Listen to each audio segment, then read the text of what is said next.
आसतु आंब पोड़पिठा बनैबा से पुणी बिना बिरी चाउल बिना जंतणी रे अति सहज पद्धति रे बनैबा सुजी पोड़पिठा। एठी मु आंब को भल भाव रस नहीं जाइए आंब रस तेजपत्र गुजुराती अदा खंड नहीं पान मधुरी गोलमरीच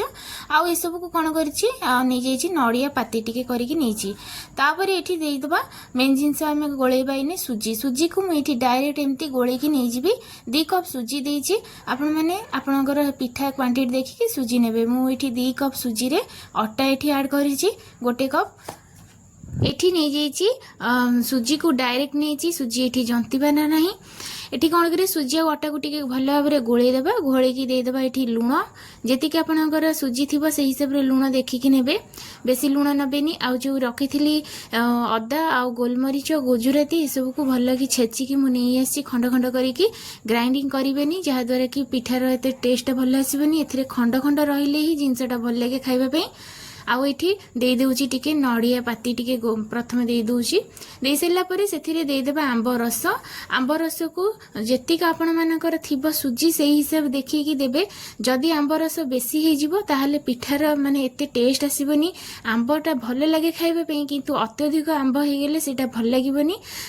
बेसी आंब स्मेल आसीबो जहा द्वारा कि ए सब हमें जो देइछे अदा गुजुराती ए सब रो बासना किछि भी आसीबनी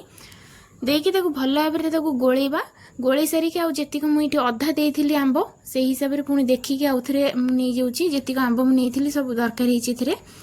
तो ये मुझे 2टा पाचिला आंब माने बड़ बड़ साइजर पाचिला आंब नहीं 2 कप सुजी रे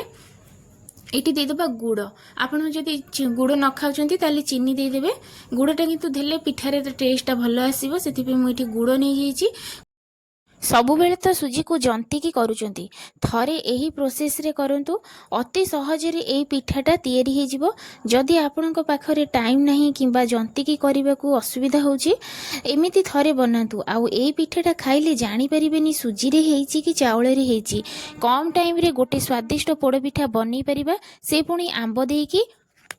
गुड़ देकी एठी भल भाव में पानी अल्प अल्प देकी गोलेकी मु एमती पूरा गोटे बैटर तैयारी करिछि आ बहुत बहलिया करके रखिबे आ पूरा को 10-15 मिनिट एने ताकू कवर करके छाड़ी दबा टिके रेस्ट रे जेमती सुजीटा टिके फुली जिवो सुजी फुलिले जायकी पिठाटा नरम हबो आ खाइबा को भल लागिवो जदि सुजी फुलिबोनी ताले पिठाटा टाण हे जिवो आ पूरा गुंडी गुंडी टाइप रो बाहरिबो सेथुरु खाइबा को टोटली भल लागिबोनी काहे कि ना एटा सुजी रे होउची जेहेतु खंड खंड दाना रहि जिवो जहा फल रे कि पिठा खाइबा को एते भल लागिबोनी 10-15 मिनिट पर ये देखौची देखंतु सुजीटा केते सुंदर भाव में पूरा सेट हो जाइए एबे कौन करिबा गोटे गरम कड़ाई पूरा एमती नॉनस्टिक रे कड़ाईटे मु नेइची जदि आपण मानक पाखरे नॉनस्टिक रे कड़ाई नाही ताहले आपण माने सिल्वर कड़ाई रे भी करि परिबे गोटे कदली पत्र दे देबे सेथिरे घिओ मारिके आपण माने ए पिठाटा को भी करि परिबे एठी मु नै जाइची किछि घिओर परिमाण टिके अधिका करि नेइची आपण माने तो निहाती जानिथिबे पोड़ पिठा माने टिके घिओर बास्ना न आसले टिके भल होबनी तो एठी कोन एटी कौन करिबा ना बैटरटा को इनी डायरेक्ट पूरा सेमती ढाली दबा प्रथम रु कड़ाई को पूरा जोरे मु पूरा गरम कर देथिली तापरे पूरा लो फ्लेम रे ताको कर देछि गरम कर सेला परे जहा फळे कि पिठाटा हमर आ एते पोड़ीबनी पूरा गैस रो फ्लेम को लो कर देबे काहे कि एटी अट्टा दिया हिची जेहेतु पिठाटा तळपटु लागि जिवो एठी भल भाबरे मु ताको दे दोछि बैटरटा को इने दे सेला परे सेथिरे किछि ऊपर एमती सजे की दे दोछि टिके नड़िया पाती आपण माने चाहिले भी आउ किछि एथिरे ड्राई फ्रूट्स ऐड करि परिबे जेमती कि काजू आलमंड आपणकर इच्छा रे एठी किंतु मु एठी खाली नड़िया देइछि आ किछि भी देइनी देकी त कोन करबा एने कवर करके पूरा छाड़ी दबा जे पर्यंत तळपट पूरा लाल न हे जाइछि से पर्यंत हम ताको कवर करके छाड़ दबा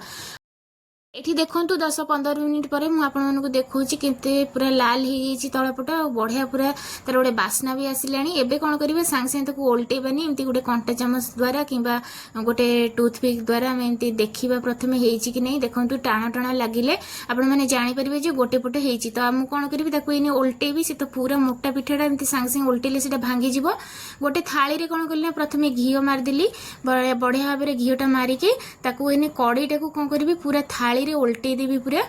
उल्टे दे सारा पर ताकू कड़ाई रे आउ टिके मु घिओ मारदेवी घिओ दे सारा पर पुणी से थाली रु आउ गोटे पट उल्टे देवी बढ़िया पूरा इजी रे पूरा जिनसटा हो आ बढ़िया देखो केते सुंदर पूरा सेट होगी बाहरी आसी टिके भी तले लगी नहीं एते बढ़िया पूरा तार कलरटा टिके देखुछंतु केते पूरा मस्त कलर गुटे आछि। एठी देखंतु आउ टिके घिओ मु नै जाइथिली काइना तळपटटा हबा पई टिके घिओ निहाती दरकार। पुणी से थाली रु एमती उल्टी देबा। एबे देखु पूरा लो फ्लेम करिकी 10-15 मिनिट आउ थरे बसै देबा काइना सेपटटा कंचा अछि हेइनी। सेपटटा हबा पई आमे पुणी सेमती सेही प्रोसेस रे कंटा चामच देकी देखिबा जदी चामच रे लागि जिवो ताहले आपण माने जानि परिबे जे पिठा हेइनी बोली। जदी न लागिबो सुखिला सुखिला थिबो ताहले आपण माने निश्चय जानि परिबे। आ एमती चेक कले ही आपण माने जानि परिबे जे पिठाटा हेइची कि नै। एथर पूरा पिठा रेडी हे गलानी। मु ताको एनी गैस टाको बंद कर देबे। एबे ताको देखौची ठंडा हला परे पूरा तार देखंतु पिठाटा गोटा है कि पूरी बाहरी आसी पूरा केते सुंदर कलर उडा आसी ना। आपण माने देखि जानि परछुंती जे एटा सुजी रे हेची कि चावल रे हेची एते टेस्टी ना। आपण माने थरे एई आंबो पोड़ पिठा तयारी करंतु से पुनी सुजी रे। आजिकार वीडियो आपण मानकु किपरि लागिला कमेंट माध्यम रे निश्चय जणिबे। जदि वीडियोटी भल लागुथि ताले वीडियोटी बहु मात्रा रे शेयर करिवे। आगो को बहुत नुआ नुआ रज स्पेशल रेसिपी आसीबार अछि। से पर्यंत चैनल को मोर सब्सक्राइब कर दियंतु। आउ वीडियोटी पे छोटो लाइक मध्ये निश्चय कर देबे। आजिकार वीडियो मु एठी शेष करूची। पुणी देखा हबो आगामी नुआ वीडियो नुआ